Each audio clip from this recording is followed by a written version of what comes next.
Eh bien, merci beaucoup pour tout ça. Je repère deux, trois choses, hein. C'est effectivement, osons le terme, la brutalité des modèles homogènes et votre insistance sur la variété des situations sociales. On pourrait y revenir. C'est évident que une situation en banlieue parisienne où il y a beaucoup de monde, c'est pas du tout la même chose que la campagne de la Dordogne et qu'on aurait pu imaginer effectivement un confinement qui soit adaptatif et non pas généralisé dans cette situation-là. Vous avez aussi insisté sur l'ambivalence des réactions des décisions gouvernementales et en fait, vous nous donnez un peu l'impression que la Covid malgré les souffrances qu'elle occasionne, est un formidable révélateur du débat social actuel ou potentiel. Alors, je vais peut-être commencer par vous poser une question. Alors, tout d'abord, oui, j'avais insisté sur une remarque dans votre livre, page 19, que je trouve vraiment pertinente, hein, où vous expliquez que on a été piloté par exclusivement la question de la mortalité. Et vous expliquez qu'en fait, le nombre de morts, on ne sait pas exactement combien il y en a, hein. Et vous écrivez, ce choix est lié au fait qu'une part de la surmortalité était liée à l'engorgement des soins intensifs, et que sans connaître l'adéquation entre demande et l'offre, c'est-à-dire le nombre de lits, on ne peut sérieusement inférer de taux de mortalité. Euh, Ça, c'est le premier point qui me semble assez important, c'est-à-dire qu'on part quand même de quelque chose qui est un peu flou à la base. Et je serais assez partant pour que vous retourniez, alors peut-être que je vais dire des erreurs, mais sur à la fois la faiblesse et peut-être l'inutilité des décisions politiques. Je suis un peu paradoxal. Si on regarde ce qui s'est passé en France, en Suède et en Allemagne, vous voyez ce que je veux dire? En France, on a un confinement fort. En Suède, on a un confinement très faible au début. Grosso modo, la France et la Suède, statistiquement, je crois que ont des résultats analogues. L'Allemagne, on pensait que peut-être qu'à cause d'un certain comportement social ou démocratique propre à ce pays-là, c'est ce comportement-là qui pouvait expliquer très faible taux de mortalité de la Covid au début. Et puis là, la troisième vague, ça explose. Donc on a un peu l'impression que quelle que soit la stratégie de politique sanitaire qui est mise en place, ben, grosso modo, peut-être que les résultats ne sont pas si différents quand même, quoi. Euh, c'est pour ça que j'ai dit, il y a quand même encore une controverse. Moi, j'ai pas un avis tranché là-dessus parce que je suis pas super forte sur l'analyse des données. J'observe ce que d'autres gens font et je comprends ce qu'ils font et je me dis oui, je suis à peu près d'accord, etc. Donc je vois bien que c'est pas du tout clair encore. C'est pas clair parce qu'on peut pas trop comparer au niveau international. Tout le monde ne calcule pas de la même façon, il n'a pas relevé de la même façon la mortalité et l'attribution de la mortalité. Apparemment, il y a eu des grosses différences entre les pays pour qui était considéré comme mort Covid ou pas. En France, avec toutes les comorbidités, tout le monde était passé en Covid. Mais il y a des discussions sur est-ce que vraiment c'était des bonnes attributions ou pas des bonnes attributions dans la mesure où le nombre de morts Covid faisait qu'on avait plus tellement, on avait une sous-mortalité de toutes les autres maladies. Donc tous les gens qui étaient et AVC et Covid, où est-ce qu'on les classe? Donc tout ça, à mon avis, les comparaisons, elles sont dures. Mais c'est vrai que quand je dis qu'il y a quand même une controverse qui est encore puissante, c'est qu'il y a quand même encore beaucoup de gens qui disent est-ce que les confinements stricts ont servi à quoi que ce soit. Et a priori, il n'y a aucun des pays avec confinement strict qui a été ceux qui ont mieux réussi. Enfin, il y a des études qui démontrent que, parce que comme c'est du multivarié, malheureusement, on arrive à démontrer quelque chose et autre chose aussi. L'effet de pollution avait été quand même identifié très tôt. C'est-à-dire que des zones très polluées étaient des zones où la mortalité était beaucoup plus élevée. Pas trop la circulation, mais la mortalité. Ça, c'était quand même assez important. Après, il y a toujours, ben, c'est ce que je disais, le problème, c'est que malgré tout, je suis désolée d'utiliser ce mot que je déteste, mais c'est la question de l'effet de moisson. J'aime pas du tout parce que je trouve que c'est très dur l'épidémiologie en termes de froideur sur la phase. Mais c'est vrai qu'après, une fois qu'il y a une partie des gens qui sont déjà morts de cette maladie-là, les vagues d'après sont censées être quand même moins fortes, alors que ceux qui sont encore naïfs, hein, et qui sont frappés peut-être par la diffusion, donc par des régions qui n'avaient pas été touchées ou n'importe quoi, et où là, par effet de saturation à mon avis, parce que les Allemands, ils sont peut-être parfaits, mais au bout d'un an, ils sont plus parfaits. Personne n'est parfait.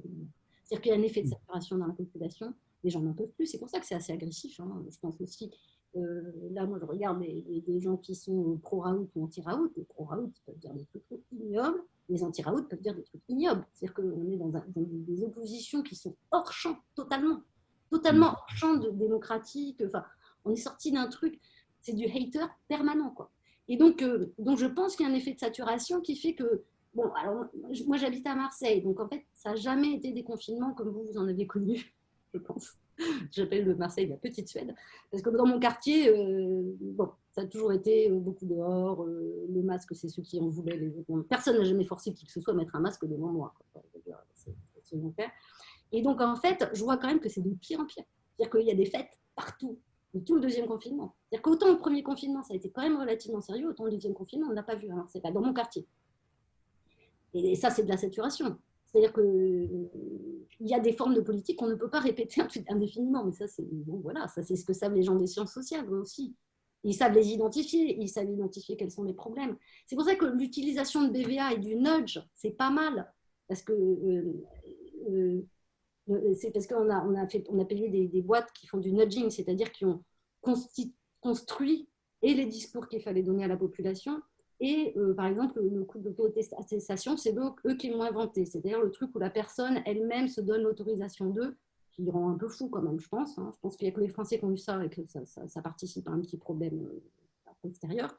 Mais voilà, ils ont inventé ce type de management et ils l'ont diffusé. Alors, moi, je ne suis pas du tout contre le nudge. Le problème, c'est que le nudge, il n'a pas du tout cette vision historique. C'est une littérature, donc il y a un petit peu n'importe quoi. Moi, je viens de l'économie comportementale, c'est un peu du bric et de broc, le nudge.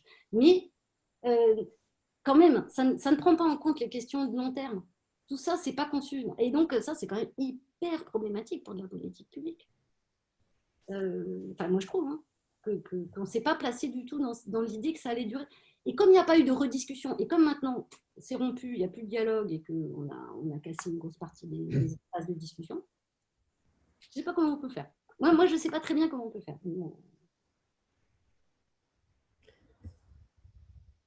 D'autres questions peut-être?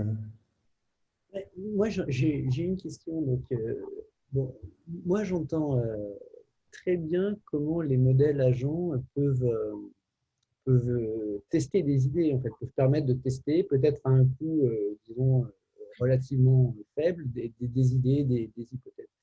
Mais ce que j'entends moins, et là où j'étais un tout petit peu moins convaincu dans ce que vous nous avez présenté, qui par ailleurs était très, très riche et très intéressant, c'est en fait, il y a quand même un moment où il faut une confrontation avec une forme de réalité. Et la pluralité de modèles. oui, d'accord, la pluralité de modèles, mais néanmoins, il faut quand même qu'il y ait face à des données qui sont disponibles ou pas, ou partiellement disponibles. La pluralité, ça inclut des modèles statistiques, ça inclut les autres modèles d'extrapolation et ça inclut les modèles dont j'ai parlé au début. C'est-à-dire, c'est poser les mêmes questions, mais à des modèles différents et regarder comment chacun les résout. Regarder comment est-ce qu'on peut se répondre justement et quelles sont les données à aller collecter qui pourraient répondre à des questions qui se posent au sein d'autres modèles. Voilà, moi, c'est un travail qui va jusqu'à la collecte quand je parle de confrontation. Non, mais autant j'adhère complètement sur, c'est clair, la démarche scientifique, il n'y a absolument pas de discussion possible. Plusieurs approches, plusieurs modèles, plusieurs outils, on vient les confronter. Si on a le bonheur qu'ils disent tous la même chose, ben on se dit il y a quand même un faisceau d'indications. Si ce n'est pas le cas, on réfléchit, etc. Mais disons, vis-à-vis de la question originelle qui était prise de décision, c'est-à-dire il y a quand même eu un moment où il faut prendre la décision, il faut prendre la décision de confiner ou de ne pas confiner. Alors peut-être qu'on peut essayer d'évaluer a posteriori si c'était une bonne idée ou une mauvaise idée. Je ne suis pas persuadé que ces évaluations aient été faites de manière complètement claire, mais néanmoins l'exposé précédent, par exemple, tendait à montrer qu'un confinement qui était violent, on est d'accord, était efficace. Alors est-ce que c'était la bonne solution? J'en sais rien, mais en tout cas, il y avait cet exemple-là. Et donc, celui qui prend une décision, il faut bien qu'il la prenne. Alors, soit il la prend de manière complètement arbitraire, soit il la prend sur une base, sur un conseil scientifique. Et si le conseil scientifique, c'est si je confronte 15 modèles, j'ai 15 décisions différentes, je ne suis pas persuadé que, voilà, que ça aide à mettre la science dans un contexte de réponse ou d'aide à la décision, en fait. Et c'est là qu'il y a quand même quelque chose sur lequel avec lequel j'ai du mal à être confortable dans les constructions scientifiques qui ont été proposées pour aider les décisions. Malheureusement, c'est moins pire que ce qui a été fait, je pense, d'un point de vue et conceptuel et scientifique. C'est-à-dire que ne pas être foutu de savoir dès le début que n'importe quelle vie, d'accord, qu'on sauve à l'heure actuelle a un coût et qu'on la met en équivalence avec d'autres coûts et d'autres vies. C'est-à-dire, à l'heure actuelle, je ne sais pas si vous le savez, mais pratiquement aucune des usines en France n'est aux normes environnementales parce que ça coûterait trop cher d'être aux normes environnementales pour les usines. Donc, les préfets donnent des autorisations. Ces vies-là qui sont impactées par les pollutions, elles coûtent. Elles coûtent, d'accord? Donc, on pourrait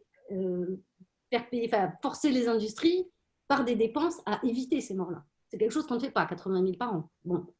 Donc, à chaque fois qu'on fait un arbitrage, on dit il y a de l'argent et il y a des coûts. Or là, ce qui a été extraordinaire, c'est que tout d'un coup, on a oublié le fait qu'on est toujours en train de faire des arbitrages de nombre de vies, qu'il va falloir réfléchir à quelles sont ces vies, donc construire des contrefactuels, donc construire une élicitation de qui est impacté par quoi, selon les différentes formes qu'on va faire. Je veux dire, le coût du confinement, les collègues nous disent oui, nos modèles ont été poussés à bout, mais c'est parce que c'est inouï.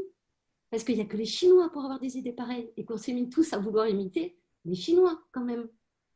On a pris une solution qui était une solution qui finalement, à l'international, ne montre pas qu'elle a été la meilleure. Et qui a été quand même chez des génocidaires de Ouïghours. Enfin, je suis désolée, mais en politique publique, quand le premier réflexe est de prendre quelque chose qui n'est pas éprouvé, dont on n'a jamais entendu parler, qu'on n'est pas capable d'estimer justement clairement, c'est qu'on n'a pas fait de la science. En tout cas, la science n'a eu aucun impact dans la prise de décision. Il y a un discours qui a eu un impact dans la prise de décision, mais ce n'est pas de la science. C'est des informations de données extrapolées qui, effectivement, étaient peut-être justes. Mais ce n'est pas ça que j'appelle de la science. Enfin, oui. En tout cas, de la science par rapport au problème donné, par rapport à la formulation d'un problème, et qu'est-ce qu'on était capable d'en faire à un moment donné. Qu'est-ce qui a dysfonctionné alors? Parce que bon, des scientifiques qui savent faire de la science, je ne pense pas qu'on puisse dire que la plupart des pays en manquent dans le monde. Donc, qu'est-ce qui dysfonctionnait finalement? Moi, je vous dis, pour moi, c'est la démocratie qui dysfonctionne. Point. C'est juste que les Suédois ont choisi la démocratie, ils l'ont inscrit dans leur constitution, ils ont décidé qu'ils ne pourraient pas imposer des choses à des gens et qu'ils feraient toutes leurs décisions au fur et à mesure, qu'ils auraient toutes les semaines, ils feraient des bilans et qu'ils réfléchiraient à ce qui était en train de se passer en fonction des nouvelles connaissances, etc. etc. Et il y a d'autres endroits où on a décidé un confinement qui a duré 2 mois, sans aucune discussion intermédiaire, en tout cas visible. Et donc voilà, on a mis l'état d'urgence, on a un ministre qui a viré les députés et qui a crié sur les députés parce qu'ils n'avaient pas bien voté au moment où on a fait le renouvellement de l'état d'urgence. Ah, mais est-ce qu'on reste du côté de la science? Non, c'est ça la question. La question, c'est on n'a pas fait d'aide à la décision, on n'a pas fait de décision, on a fait des décisions arbitraires. Point. Là, c'est clair. Non accountable. Rien n'est accountable. D'ailleurs, les Anglais s'excusent, une partie des scientifiques anglais s'excusent d'avoir généré la peur et commencent à dire qu'il y a des accountability qui doivent être rétablies, c'est-à-dire la responsabilité des personnes qui ont pris des décisions et qui ont fait des trucs. Tout ça, c'est des choses qui vont s'établir dans le temps, mais c'est vrai que c'est un contre-exemple absolu de ce qu'il faut faire. Ça, c'est sûr. Et on a chanté toutes les prises de décision habituelles parce qu'ils ont payé. Bon, alors après, il y a ce fameux BVA qui se trouve être un copain de Macron. Il y a ce fameux McKinsey. Il y a des articles très sérieux dans le monde, si vous voulez vérifier comment ça a fonctionné. Ce n'est pas de la rigolade. McKinsey, qui a été en charge de la communication sur des opioïdes, blablabla, aux États-Unis, qui se retrouve à l'heure actuelle avec être obligé de payer plusieurs milliards pour faire des accords à l'amiable à propos de la crise sanitaire des opioïdes aux États-Unis. C'est-à-dire qu'il y a un choix de déstructuration de l'État qui est vieux, qui date du TINA des années 90, qu'on justifie sous différentes formes, et on nous a refait du TINA, there is no alternative. On a choisi une modalité d'action publique qu'on justifie d'une façon ou d'une autre. Moi, je pense que vraiment, mais même les scientifiques, je pense, ont été totalement instrumentalisés. Je pense que, alors moi, ça c'est mon point de vue, je pense que le conseil scientifique ne se rend pas compte de son instrumentalisation. Parce que le jour où on a voulu ne plus les écouter, qu'est-ce qui s'est passé? Ah ben c'était fini, c'était plus pertinent. D'une part, déjà, je vous remercie, Juliette, parce que c'est effectivement le but de ce séminaire, c'est effectivement de créer un dialogue interdisciplinaire et de mêler des questions de modélisation avec des questions qui renvoient au débat social, à la prise de décision, à la politique, etc. Je voudrais aussi insister sur le fait qu'il y a deux autres questions. Je veux juste dire que ce qui me fait sourire, ce n'est pas le fond, c'est l'enthousiasme que vous y mettez, Juliette. Voilà, mais voilà. Non, mais je pense que moi, je veux effectivement, puis toi aussi, Patrice, ce dialogue entre toutes les disciplines qui va avoir nécessairement des dimensions politiques, qui va nous faire sortir de nos labos, discuter avec des journalistes, avec des députés, avec des citoyens, etc. Et effectivement, on va découvrir des registres où il y a des controverses, etc. Oui, non, mais bien sûr. J'ai une réponse pour Pablo, parce qu'il y a Pablo qui a posé une question. Voilà, il y a Alain Pavé et Pablo, donc je te laisse répondre je vous laisse répondre à Pablo et à Alain Pavé.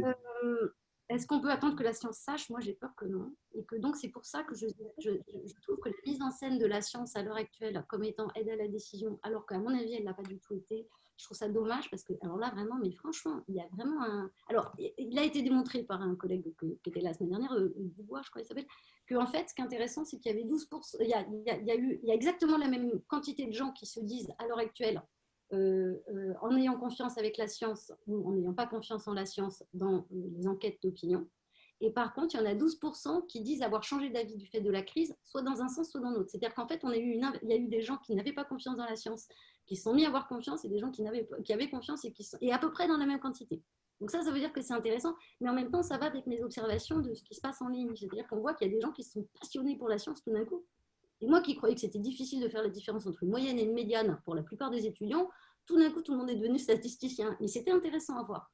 Enfin, en tout cas, ça a été, je pense, un espace unique dans la mesure où on n'avait pas eu de crise aussi omniprésente et aussi où tout le monde était en train d'être uniquement en train de faire ça, avec Internet en plus. Donc, ça a été vraiment une situation unique de discussion. Pour les modèles, je suis d'accord que l'approximation grosse, elle est intéressante, mais l'approximation grosse ne dit jamais en combien de temps les gens vont mourir. Parce que si on a 500 000 morts en 5 ans, et si on a 500 000 morts en une saison, on ne parle pas de la même chose. Du tout. Voilà, c'est ça le problème. C'est qu'en fait, ce flou, la non prise en compte de la question de la diffusion, c'était vachement embêtant. Parce qu'en fait, on était dans un flou absolu. Et l'horizon, vous savez bien qu'il y a les deux, qu'il y a le pic, et il y a l'horizon auquel on étudie dans une épidémie. Et donc, ça, on pouvait avoir effectivement l'idée à très très long terme, ce sera tel pourcentage de la population qui sera touchée. Mais si on est sur 5 ans, on peut s'attendre à avoir plutôt des solutions au bout d'un an. Donc, on va considérer la crise comme étant seulement la première année. Et voilà. Et donc, ça, c'est quand même un tout petit peu embêtant, sachant qu'en plus, on avait le Diamond Princess qui nous avait montré que tout le monde n'était pas infecté et que vous avez une susceptibilité qui n'était pas absolue. Et donc, Alain Pavé a écrit « Ah non ». Oui, pour répondre à l'efficacité de l'apport des modèles dans le processus d'aide à la décision, il faut que le modélisateur soit impliqué dans le processus. Alors ça, moi, je suis assez d'accord, il faut qu'il soit là dès le début. Non, mais ce que je trouve intéressant, c'est que vous trouvez que je ne suis pas contente. Moi, je ne suis pas contente, c'est parce qu'on a des savoirs d'aide à la décision, pour l'aide à la décision collective, pour l'aide à la politique publique. On a des palanquets de chercheurs qui savent faire ça en France. Moi, j'en connais à Paris-Saclay, j'en connais à Montpellier, des gens qui savent lancer un processus à toute allure, interdisciplinaire, avec des décideurs publics et avec l'implication d'un certain nombre d'acteurs de la société civile, mais il y a ces compétences-là, mais partout. Pas partout. Il y a au moins 5 ou 6 labos qui sont très puissants pour faire ça. Donc, c'est agaçant quand on voit qu'on ne formule pas les problèmes d'un point de vue scientifique, justement d'un point de vue scientifique, politique publique et aide à la décision, avec les connaissances scientifiques, avec les formats de connaissances qu'on a déjà accumulés depuis qu'on a des modèles informatiques pour aider à la décision. Donc, ça fait 40 ans quand même. Et bien, on n'a pas utilisé ces savoirs-là. Et ça, c'est des connaissances. Ce n'est pas parce que c'est des sciences sociales que ce n'est pas des connaissances quand même. quand même. Vous voyez? J'ai pas dit, j'ai jamais dit ça. Voilà, c'est pour ça que c'est agaçant. On a l'impression Non, mais là où je suis, là où je rejoins l'analyse, c'est que je pense, il me semble qu'il y a une somme de compétences assez phénoménale dans l'université française au sens générique du terme, qui a été peu, faiblement, mal utilisée. Ce que j'identifie mal, c'est où est-ce que ça a dysfonctionné. Voilà. Et c'est là que je me pose des questions, enfin, que je m'interroge sur, effectivement, c'est un peu la même question que j'avais tout à l'heure pour Antoine Flau, qui est pourquoi on collecte si mal nos données. C'est quand même surprenant. Enfin, je veux dire, on a des instruments numériques autour de nous de façon. Et néanmoins, comme il l'a dit, et c'était le cas, et Santé publique France l'a indiqué, les premières remontées se faisaient par fax, effectivement. Bon. Donc, voilà. Donc, ces dysfonctionnements-là, pourquoi, alors ils sont révélés par les crises, comme toujours, mais pourquoi ça dysfonctionne tant dans l'université française? Voilà. Pourquoi? Parce que des chercheurs de bonne volonté, il y en a eu plein, des gens qui ont essayé de se mobiliter, qui ont eu envie, qui ont essayé, qui ont même fait des choses intéressantes, qui ont tenté d'en rendre compte, il y en a eu. Donc, voilà, ma question, elle est là, en fait. Qu'est-ce qui dysfonctionne et pourquoi? Moi, je pense qu'on a beaucoup manqué de sciences ouvertes. C'est-à-dire que malgré tout, les collègues répondaient peu aux questions quand on leur posait des questions sur le modèle. Quand on allait au séminaire, les discussions elles étaient réduites à peau de chagrin. Enfin, on n'a pas fait du tout. Il n'y a pas eu la mise en place. Moi, le CNRS, j'étais excessivement déçue par Modcoff. Pour moi, Modcoff, ça a été un espace de suppression des discussions. De toute façon, il fallait dire que tout ce que faisait l'équipe de l'Institut Pasteur, c'était bien. De toute façon.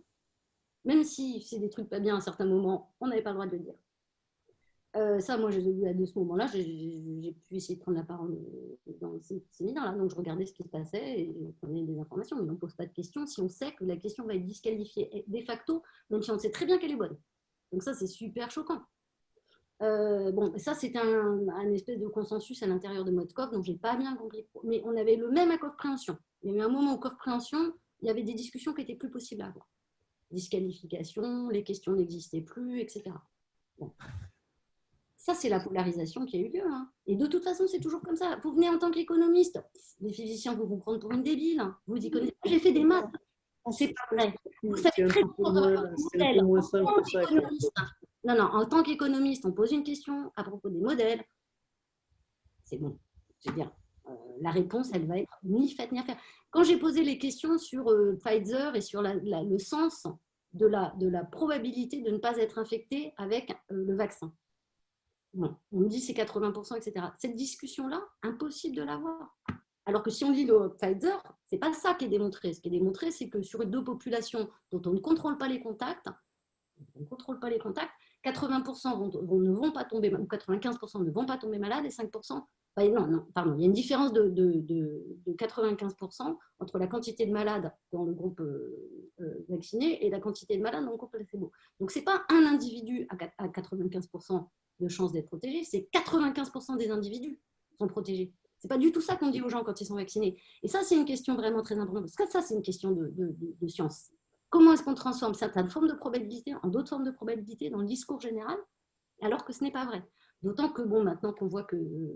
d'autant que avoir deux variables aléatoires mesurées par un seul événement, enfin observation, ça pose des problèmes gigantissimes quand même de démonstration. Et ça, c'est ce que tous les gens qui font des stats ont démontré, ou connaissent un peu les stats, ont découvert en regardant les stats médicales. Je n'ai jamais vu des trucs aussi pourris que les stats médicales. C'est redoutable. Il n'y a pas que la collecte de données.